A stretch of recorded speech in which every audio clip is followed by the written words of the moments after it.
Olsun vurmaya götürürüm. Birazdan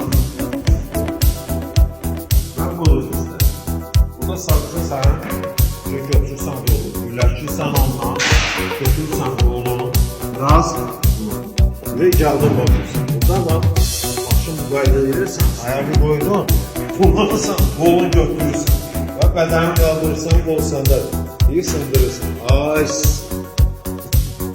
Uzan.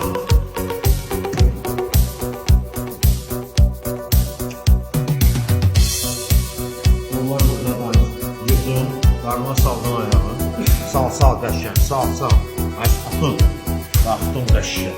Götürdün. Fırlat ayak fırlat. Bu tarafta. Aysun, davay.